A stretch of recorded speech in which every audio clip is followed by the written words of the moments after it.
I have walked this universe for 17,000 cycles. My kind measures time differently than the soft, quick beings that inhabit this blue world. We call ourselves the Vathran, though in your limited vocal range it sounds more like a strangled gasp than our true name. My exoskeleton shimmers with bioluminescent patterns, communication nodes that pulse with thought and emotion. The crystalline segments of my carapace refract sunlight into spectrums humans cannot perceive. 6 limbs, each with 3 articulated joints and sensitive tactile filaments, allow me to navigate any terrain with precision. My sensory apparatus, what you might call eyes, perceives wavelengths across dimensions that your scientists have only theorized. I did not come to Earth with any particular purpose. We Vathran are wanderers, archivists of cosmic experience. My lifespan will extend roughly 2,000 of your years, barring accident or rare illness. Time moves differently when you have so much of it.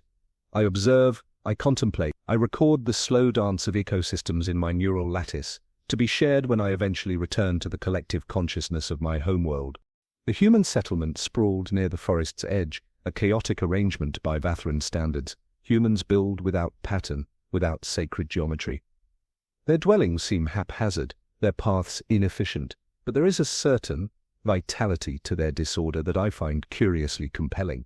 I had been observing this particular settlement for nearly a season, cloaked in a photonic distortion field that rendered me effectively invisible to human perception. Not true invisibility, more a suggestion to their visual cortex to ignore the anomalous data my presence represents. Humans see what they expect to see. They rarely look beyond. It was during the time humans called dusk, that liminal space between your sun's dominance and the gentle reign of night, when I noticed the small human.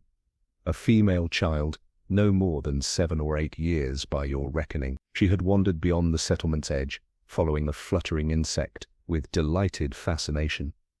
Her hair caught the dying sunlight, transforming ordinary brown strands into copper filaments. I watched her with mild interest, noting the uninhibited curiosity that seemed characteristic of human offspring. The predators came without warning. Even with my enhanced senses, I barely detected their approach. Silent hunters, evolved for stealth, not native to this planet, an invasive species brought accidentally on the cargo ships that occasionally visit this outpost world. The humans call them shadow stalkers, though their scientific designation is far more complex. 6-limbed like me, but with a low, sleek profile designed for ambush hunting. Their neural structure is simple, all instinct, no compassion, no concept of restraint. 3 of them emerged from the undergrowth, moving in coordinated patterns that spoke of pack intelligence. The child remained oblivious, still focused on the insect that had now landed on a flowering plant several meters from the settlement's edge. I observed with detached interest at first. The natural order of predator and prey is not something we Vathran interfere with lightly. The cosmos unfolds as it must. But then a memory surfaced from my neural lattice. Centuries ago, on a different world, I had witnessed a similar species hunt a sentient being. The brutal efficiency, the unnecessary suffering. The stalker's muscles tensed, preparing to strike. My body moved before conscious thought formed. 17,000 cycles of careful observation abandoned in an instant. My photonic cloak dissolved as I redirected its energy to my locomotion systems. The first stalker launched itself toward the child just as I interposed myself between them. The creature's barbed forelegs scraped harmlessly against my carapace, generating a discordant tone that resonated through my exoskeleton. The stalker recoiled in confusion, its simple neural network unable to process this unexpected obstacle. The child turned at the sound, her eyes widening as she beheld me in my true form. Terror and wonder warred on her small face. "Run," I said, my voice generating membranes approximating human speech through a translator node. The word emerged rough, distorted, but comprehensible. The stalkers circled, recalculating their approach. They were intelligent enough to recognize a new threat, but lacked the higher cognitive functions to feel fear. I extended my secondary limbs, unfurling the glowing defensive filaments that line my exoskeletal plates. The child remained frozen, her biological fight-or-flight response seemingly overwhelmed by the situation's impossibility. One stalker feinted left while another attacked from the right, a basic but effective hunting strategy. I caught the attacking creature mid-leap, my specialized appendages locking around its thorax. With a precise application of force, I disrupted its central neural cluster. Not enough to kill. We Vathran avoid taking life when alternatives exist, but sufficient to temporarily paralyze. The remaining stalkers retreated several meters, reassessing. I used this moment to turn toward the child. You must return to your dwelling now. These creatures will not be deterred for long. Something changed in her expression then, fear giving way to something like awe. Her small hand reached out tentatively toward my luminous communication nodes. "You're beautiful," she whispered. The statement was so unexpected, so contrary to the typical human fear response, that my neural lattice experienced a momentary processing delay. In that fractional hesitation, the stalkers attacked again. This time, I released a focused electromagnetic pulse, a defensive mechanism my species evolved eons ago. The pulse temporarily scrambled the stalkers' neural functions, causing them to collapse in disorganized heaps of limbs and carapace. They would recover in approximately 30 of your minutes, ample time for the child to reach safety. I gently guided her with one appendage, careful to minimize contact with her fragile skin. "Go now. They will awaken." She hesitated, then turned and ran toward the settlement lights that had begun to glow in the deepening darkness. I watched until she reached the perimeter, where an adult male, presumably her progenitor, gathered her up with frantic movements and vocalizations. Within moments, a group of adults emerged from the settlement, carrying light sources and primitive projectile weapons. Their agitation was palpable even at this distance. The child pointed in my direction, but I had already reactivated my photonic cloak. They would see nothing but forest and the temporarily incapacitated stalkers. I observed as they discovered the predators, their vocalizations growing louder with alarm and confusion. They did not understand what had felled these dangerous creatures, though the child continued to gesture animatedly, clearly attempting to describe my intervention. They would not believe her, of course. Adult humans rarely credit the testimony of their young when it contradicts their understanding of reality. Within days, her memory would be dismissed as imagination, a coping mechanism for a frightening encounter. Within years, she herself might question whether I had been real. I remained in the vicinity for several more of your weeks, monitoring the settlement from a greater distance. The humans organized hunting parties to eliminate the remaining stalkers. They erected more effective barriers around their dwellings. They adapted, as your species has always done. The child sometimes came to the forest edge, looking outward with an intensity that suggested she was searching for something. For me, perhaps. Once, she left a small arrangement of colorful stones in a geometric pattern that approximated the communication nodes on my exoskeleton. A gesture of gratitude, I surmised. There was no need for thanks. My intervention had not been calculated or noble by human standards. It had been an impulse, triggered by an ancient memory. Nothing more. Eventually, I departed that region to continue my observations elsewhere on your diverse planet. Decades passed. Centuries. The memory of that encounter grew distant, filed among countless other experiences in my neural lattice. I have observed humanity's struggles and triumphs across many of your generations. I have watched your civilizations rise and fall and rise again. I have seen your kind reach for the stars with the same wonder that small child displayed when following a butterfly into the forest twilight. Sometimes, in moments of stillness between observations, I recall her words, "You're beautiful." Such a strange assessment from a creature so different from myself. Perhaps it reveals something essential about humans, your capacity to find beauty in the alien, the unknown. It is a quality worth preserving in the cosmos. But these are merely the ponderings of an ancient observer. I continue my solitary journey across your world and others, gathering experiences like precious specimens. The slow accumulation of understanding that spans millennia. One small human life preserved among billions. A momentary deviation from my purpose as witness, a ripple in the cosmic ocean, already faded into the vastness of time. And yet, I remember her face. The call reached me as I drifted through the methane seas of Proxima Centauri's fourth moon, a psychic rupture, tearing through the gossamer threads that connect all Vathran across the vast gulfs of space. pain, confusion, fear. Fear. We Vathran do not experience fear, as humans understand it.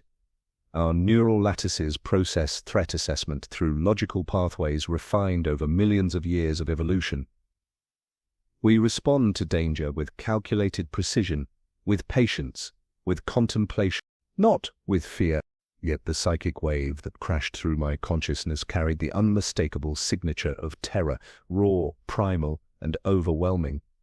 I surfaced from the methane depths, my bioluminescent nodes pulsing with chaotic patterns as I struggled to process this anomaly. The collective consciousness of my people, that vast repository of shared knowledge and experience, was fracturing. Billions of Vathran minds cried out simultaneously, their thoughts discordant and fragmentary. I extended my sensory apparatus to its fullest capacity, reaching across the void toward our homeworld. The connection stabilized gradually, resolving into coherent imagery that made my exoskeletal plates contract in what humans might recognize as horror. Vathran Prime was burning. Our crystalline cities, architectural marvels, constructed over millennia with mathematical precision, lay shattered. The sacred geometry of our habitats, designed to channel cosmic energies and enhance our collective consciousness, had been desecrated. Broken, the bioluminescent forests that sustained our atmosphere were dimming, their ancient light fading like dying stars. And moving through this devastation were all too familiar silhouettes. Low-slung, six-limbed, predatory shadow stalkers. Not the handful I had encountered on that distant human colony centuries ago, but millions, perhaps billions of them, an invasion force of evolutionary perfection, bred for one purpose: to hunt, to kill. The knowledge transmitted through our psychic link was fragmented but clear enough. The stalkers had appeared suddenly, emerging from massive bioships that materialized in orbit without warning. Our planetary defenses, designed primarily to shield against solar radiation and cosmic debris, had proven useless against this biological onslaught. We Vathran are not warriors. We are observers, archivists. Our civilization had evolved beyond violence so long ago that the neural pathways for aggression had atrophied, become vestigial. We had no concept of war, no protocols for invasion. The stalkers exploited this pacifism with brutal efficiency. I reached deeper into the collective consciousness, seeking the Vathran High Council, the oldest and wisest of our kind, whose neural lattices contained the accumulated wisdom of our species. Their familiar thought patterns were faint, disorganized. Many had already fallen, their ancient consciousness extinguished after tens of thousands of cycles. How? I projected into the collective? How could this happen? The response came not from any individual Vathran, but from the fractured remnants of our shared knowledge base. The stalkers were engineered weapons designed by the Morrigan Collective, a species known for biological warfare and conquest. They had unleashed this plague upon us deliberately as retribution for our neutrality in their recent conflict with the Arcadian Alliance. Politics, a concept so foreign to Vathran philosophy that we lacked precise terminology for it. Yet here it was, threatening our existence. My neural lattice struggled to process this information against the backdrop of continued psychic screaming from my people. We numbered only a few billion, a small civilization by galactic standards. Our reproductive cycle spanned centuries. Each Vathran lost represented an incalculable treasure of knowledge and experience that could never be replaced. Have we requested aid from our allies? I projected. The collective consciousness rippled with bitter acknowledgement. Yes. Appeals had been sent to every spacefaring civilization with whom the Vathran had established relations over the past 10,000 cycles. The responses, or lack thereof, were uniform in their implication. The Arcadian Alliance could not risk open conflict with the Morrigan Collective, not when their recent armistice remained so fragile. The Epsilon traders saw no profit in defending a civilization whose primary exports were philosophical insights and astronomical observations. The Quantum Collective calculated that intervening would create a 78.3% probability of wider galactic war. One by one, our so-called allies had weighed the value of Vathran existence against their own interests, and found us wanting. The cold arithmetic of galactic politics had condemned us to extinction. My crystalline exoskeleton vibrated with an emotion I had not experienced in 17,000 cycles: rage, pure, uncalculated rage, an atavistic response bubbling up from evolutionary pathways I had thought long dormant. I abandoned my observation post immediately, boarding my small research vessel and plotting a course for Vathran Prime. The journey would take 67 days at maximum warp velocity. I knew, with the cold certainty of mathematical probability, that it would be too late for many of my people, perhaps for all of them. Yet, I could not remain a passive observer. Not this time. As my ship accelerated toward the nearest jump point, I maintained my connection to the collective consciousness, bearing witness to the systematic destruction of everything my species had built over millions of years. The stalkers were methodical in their slaughter, targeting our communication hubs and knowledge repositories with disturbing precision. They seemed to understand our biology, our vulnerabilities, in ways that suggested intimate knowledge. A terrible thought occurred to me. Had my own observations of these creatures on the human colony somehow contributed to this catastrophe? Had I unwittingly provided the Morrigan Collective with crucial intelligence about Vathran defensive capabilities? No, the timing was wrong. This attack had been planned long before my encounter with the Shadow Stalkers. This was the culmination of a strategy conceived centuries ago, a poison slowly working its way through the complex web of galactic relationships until it found its target. 3 days into my journey, the collective consciousness faltered. The psychic link that had connected all Vathrans since the dawn of our sentience began to disintegrate as critical nodes throughout our network were systematically destroyed. The last coherent transmission from the High Council was grim. Our species had perhaps 20 days before extinction became mathematically inevitable. Our natural lifespan of thousands of cycles, our patient accumulation of knowledge, our gentle philosophy of observation and contemplation, all to be erased in less than 1 lunar phase. I performed rapid calculations. My ship would not reach Vathran Prime for another 64 days. By then, the collective consciousness would be silent. Our crystalline cities would be dust. Our species beyond save, unless a memory surfaced from my neural lattice. A small human child, staring at me with wonder instead of fear. "You're beautiful," she had whispered. An unexpected connection, brief but genuine, across the vast evolutionary gulf separating our species. Humans? So young? So violent? So quick to act? So unlike us. I redirected my ship's communication array, calibrating it to transmit on frequencies used by human interstellar colonies. My knowledge of human civilization was fragmentary, drawn from observations made over centuries of intermittent contact. I knew they had expanded beyond their home system, establishing outposts across several neighboring star systems. Their technology was crude by Vathran standards, but their military capabilities, honed by millennia of intraspecies conflict, were formidable. Would they remember? Would they care?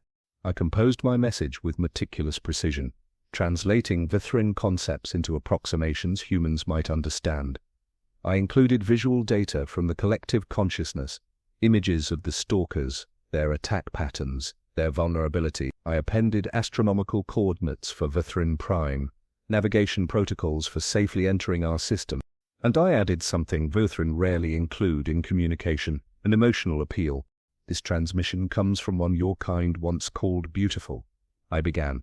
834 of your years ago, on a colony you designated Epsilon Indi 4, I intervened when shadow stalkers threatened a human child.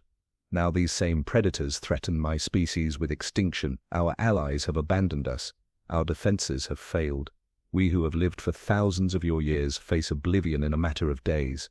Humans of Earth and her colonies, I invoke the debt of that child's life. Not as obligation, but as reminder of connection between species who share this galaxy. We Vathran have observed the universe for millions of years. We have accumulated knowledge your civilization might take millennia to rediscover. All this will be lost. We have never asked for help before. We ask now. I transmitted the message on all human frequencies, using their primitive encryption protocols. Then I continued my journey toward Vathran Prime, monitoring the fading collective consciousness as shadow stalkers systematically dismantled civilization nodes that had stood for thousands of cycles. 5 days passed, then 10. The psychic link grew weaker with each passing hour as more Vathran fell. My people were dying with dignity, without violence, true to our nature even in extinction. They continued to observe, to record, to contemplate processing their own demise with the same detached interest they had applied to cosmic phenomena throughout our history. On the 15th day of my journey, as I passed through the Barnard star system, my ship's communication array detected an incoming transmission, human in origin, based on the carrier wave pattern. I directed my sensory apparatus toward the message, expecting a diplomatic refusal, perhaps an expression of regret. At best, a request for more information. Instead, 3 words, transmitted simultaneously from multiple human colonial outposts. "Hold on, we're coming." The message repeated, translated into the mathematical language of Vathran communication. Then again, in 37 other galactic languages. Simple words, so characteristically human in their brevity, in their certainty. My bioluminescent communication nodes pulsed with an emotion I had not experienced in 17,000 cycles of existence. Hope, irrational, mathematically unsupportable hope. I accelerated toward Vathran Prime, my neural lattice calculating probabilities, timelines, scenarios. The humans would be outnumbered, outmatched. The shadow stalkers had been engineered specifically for biological warfare, their neural structures optimized for hunting sentient prey. But the humans were coming anyway. Perhaps it was foolish to place faith in these brief, violent creatures, these beings whose entire civilization had existed for less time than many individual Vathran had lived. These mammals whose emotions ruled their decisions, whose impulsivity so often led them to destruction. Yet as I stared into the void between stars, watching the faint pulse of Vathran Prime's distress beacon growing weaker with each passing hour, I found myself contemplating a concept foreign to my species: salvation through chaos, preservation through unpredictability, human illogic as our last, desperate hope. The collective consciousness flickered like a dying flame. I could feel my people's resigned acceptance of extinction, their determination to observe and record until the final moment, the patience of millennia now channeled into bearing witness to our own end. My ship's sensors detected movement in the neighboring star systems, massive energy signatures, hundreds of vessels accelerating toward Vathrian space, bypassing normal travel lanes, ignoring regulatory protocols. The human armada had mobilized with characteristic speed, no lengthy deliberation, no diplomatic consultation, just immediate, decisive action. Whether it would be enough remained to be seen. But as I continued my journey toward our dying homeworld, I felt something shift in the collective consciousness, a ripple of awareness that our patient, contemplative species might yet be saved by the most impulsive, impatient beings in the galaxy. The last transmission I received before entering the dark space surrounding Vathran Prime was short, direct, and unmistakably human in its sentiment. "Remember that little girl you saved? She grew up, became an admiral, never forgot you. Hold on, we're coming." The orbital approach to Vathran Prime should have been beautiful.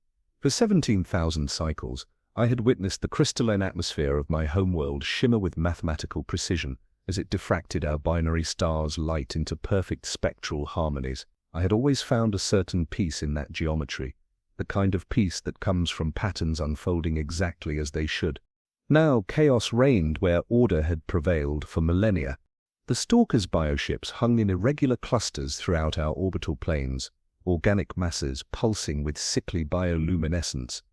The crystalline cities below lay fractured, their sacred geometries broken. Vathran Prime's atmosphere had turned an ashen grey, polluted by the Stalker's corrosive biochemistry. I guided my vessel into a degraded synchronous orbit, concealing my approach behind one of our shattered moons. The collective consciousness of my people was barely perceptible now, a whisper where once a symphony had played. Those Vathran who survived had retreated to the ancient subterranean repositories, vast crystalline caverns where our earliest ancestors had first evolved sentience millions of cycles ago. Extinction was not imminent, it was in progress. My sensory apparatus detected the first anomalies 17 hours after establishing orbit. Unusual radiation signatures at the edge of our system. Primitive propulsion systems accelerating at velocities that strained their structural integrity. Hundreds of vessels, smaller than the Stalker's massive bioships, but vastly more numerous than I had calculated possible. Humans. They did not enter our system in formation. They did not adhere to conventional interstellar navigation protocols. They arrived in waves, in clusters, in chaotic patterns that defied tactical analysis. Mining vessels, research platforms, colonial transports, retrofitted cargo haulers, vessels of every conceivable configuration and purpose, none of them designed for warfare, all of them now repurposed for combat. The humans had not sent a military fleet, they had sent everyone. The Stalker bioships reacted with predictable efficiency, dispatching defensive swarms to intercept these unexpected intruders. The humans' smaller vessels scattered like disturbed insects, following no discernible pattern yet somehow maintaining strategic coherence. Their communication frequencies erupted with chatter, hundreds of voices overlapping, contradicting, coordinating in a linguistic chaos that my translation algorithms could barely process. Central to this cacophony was a single voice, authoritative, female, familiar in ways my neural lattice struggled to quantify. Vathran vessel in orbit around the fourth moon. This is Admiral Catherine Williams of the United Colonial Alliance. Do you read? Repeat? This is Admiral Catherine Williams. We received your transmission. We're here, Catherine Williams. The name meant nothing to me, yet something in the vocal patterns, in the particular combination of frequencies. My bioluminescent communication nodes pulsed with sudden recognition. The child, the small female human from Epsilon Indy 4. 834 years had passed, a mere biological instant for my kind, but for humans, I activated my ship's primitive communication array. Admiral Williams, this is Observer VTH-37-9X of the Vathran Collective. I recognize your designation. A pause, then laughter. That uniquely human expression of emotional overflow. I thought it might be you, old friend. We can catch up later. Right now, we need to coordinate. These shadow stalker things are giving us a hell of a fight, but we've got some ideas they haven't evolved defenses against yet. Ideas was an understatement. What followed over the next 37 hours defied every principle of conventional warfare in our galaxy's history. The humans had not brought superior weapons or technology. They had brought adaptability, creativity, an evolutionary gift for thinking beyond established parameters. They dispersed nanite clouds that disrupted the Stalker's chemical communication networks. They deployed modified mining lasers that specifically targeted the crystalline structures embedded in the bioship's organic hulls. They launched sonic disruptors, originally designed for breaking up asteroids, that sent the Stalkers into neurological confusion. None of these tactics would have occurred to the Vathran. Our patient, contemplative species approached problems through millennia of observation and theoretical modeling. The humans improvised in the moment, adapting their strategies when one approach failed, trying another with barely a pause for analysis. At the center of this chaotic ballet was Admiral Williams's vessel, not the largest nor the most powerful, but unmistakably the command hub. Her instructions flowed across the communication network, coordinating this improbable armada with surprising efficiency. I guided my own vessel toward her coordinates, offering what little tactical assistance I could provide. My neural lattice analyzed stalker behavior patterns, identifying vulnerabilities the humans might exploit. It was strange to participate rather than observe, to act rather than contemplate. On the battle's second day, the tide began to turn. The stalkers' coordinated swarm behaviors grew erratic as the humans disrupted their communication pathways. Their once perfect hunting patterns devolved into disorganized aggression. The bioships began to withdraw from low orbit, retreating toward the system's edge. I received a direct transmission from Admiral Williams's vessel. Observer VTH-37-9X, we need to speak face-to-face. Request permission to dock with your vessel. Face-to-face. Another uniquely human expression. Our species communicated primarily through bioluminescent patterns and electromagnetic resonances. Physical proximity was unnecessary for information exchange, yet I understood the symbolic importance of this request. Permission granted, Admiral Williams. Her shuttle, a small, ungraceful vessel by Vathran standards, maneuvered alongside my observation craft. The docking mechanisms were incompatible, necessitating an improvised airlock connection that took their engineers nearly an hour to fabricate. More human adaptation. When the inner hatch finally cycled open, I positioned my sensory apparatus to observe the human delegation. 3 figures entered, 2 male protectors flanking a female leader. Admiral Williams, 834 years had passed. The copper-haired child was now a human elder, her face etched with temporal markings, her movements deliberate with accumulated wear, yet her eyes remained unchanged, still containing that same improbable combination of curiosity and determination I had observed in the forest clearing so long ago. "Hello," she said simply. "It's been a while." Her companions tensed visibly at my appearance. Understandable, my crystalline exoskeleton, multiple articulated limbs, and pulsing bioluminescent communication nodes were evolutionary divergent from mammalian biology. But Catherine Williams showed no discomfort. She approached to within what humans consider conversational distance. "Do you remember me?" she asked. "You followed an insect into the forest at dusk," I responded. "You said I was beautiful." She smiled, that distinctive facial movement humans use to signal positive emotional states. "I was 7 years old. You disappeared before I could thank you properly. My parents thought I'd imagined you until they found those shadow stalkers unconscious at the forest edge. Gratitude was unnecessary. I merely saved my life," she interrupted, "and kept saving lives. That encounter led me to study xenobiology, to advocate for peaceful contact protocols, to rise through the ranks until I could influence colonial policy.